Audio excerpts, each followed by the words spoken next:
तो अगर आप अपकमिंग एस्पिरेंट हो and if it's your first competitive exam, so you need to focus on a few points. तो पहला point is, while you are studying, you should not rush towards solving questions, more and more questions, but आप लोग को quality question solve करने हैं और different aspect से solve कर करके डिफरेंट एस्पेक्ट से सोच के सॉल्व करना है. And then the second step is, जब आपका पढ़ के हो गया है, you should immediately start focusing on how you should improve speed. Like for example, ये चैप्टर मैंने पढ़ लिया, अभी इसके बाद इसके क्वेश्चंस को मैं कैसे भी करके फॉर जेई मेंस अगर आप कर रहे हो तो कैसे भी करके मैं 2 मिनट के अंदर for physics and came below 2 minutes time लेके सॉल्व करूँ. And if it's for CET and BITSAT तो फिर मुझे उसमें और भी कम टाइम लेना है.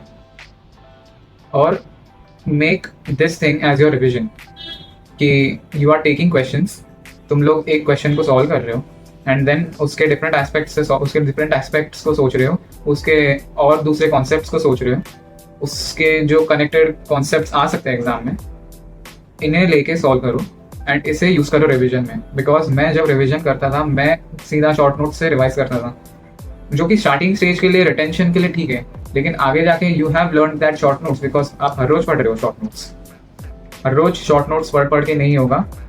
You have to solve questions और फिर वो क्वेश्चंस को एज अ रिविजन लो. और तीसरी चीज़ जो आपको फोकस करनी है एज एन एस्पिरेंट, कि you have to focus on how well you are prepared for a chapter. कैसा भी क्वेश्चन आ जाए, कैसा भी ट्विस्टेड तरीके से पूछ ले हो, you should be able to solve that. तो 99 परसेंटाइलर और 95 परसेंटाइलर में फ़र्क यही होता है कि 99 परसेंटाइलर को कैसा भी क्वेश्चन दे दो, ट्विस्टेड क्वेश्चन दे दो, उसे सॉल्व करना आएगा क्योंकि उसने उसकी प्रिपरेशन पर ज़्यादा ध्यान दिया है और उसने उसकी प्रॉब्लम सॉल्विंग स्किल पर ज़्यादा ध्यान दिया है, प्लस उसने उसकी फंडामेंटल थिंकिंग पर ध्यान दिया है. तो फोर्थ और फाइनल टिप ये रहेगा कि पूरा दिन मत पढ़ते रहो.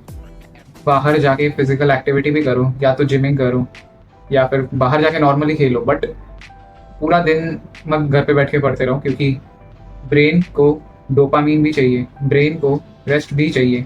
अगर आप वो रेस्ट नहीं दोगे तो वो जो क्रिएटिविटी जो ब्रेन लगा पाएगा वो स्टडीज़ में नहीं आ पाएगा. And that is a loss, ultimate loss है वो. अगर आप उस अपने पीक लेवल पर नहीं पहुंच पा रहे हो, then it is a waste of time setting 7-8 hours straight and not taking breaks, और setting for 4 hours straight and not taking breaks. I know that कि एग्जाम में 3 hours straight बैठना रहता है, but since you are in 11th और 12th, धीरे धीरे habit बनाओ, 3 hours का स्पेंड करते रहो. 3 hours is enough, 4 hours is also enough. But दिन में आप ऐसा मत करो कि स्ट्रेच में पढ़ते ही जा रहे हो, क्रिएटिविटी लॉस होता है उसमें. और अपकमिंग वीडियोस में मैं आपको बताऊंगा how to stay disciplined while your preparation of competitive exam. तो हम मिलेंगे मेरे नेक्स्ट वीडियो में. Till then, do subscribe to my channel and take care.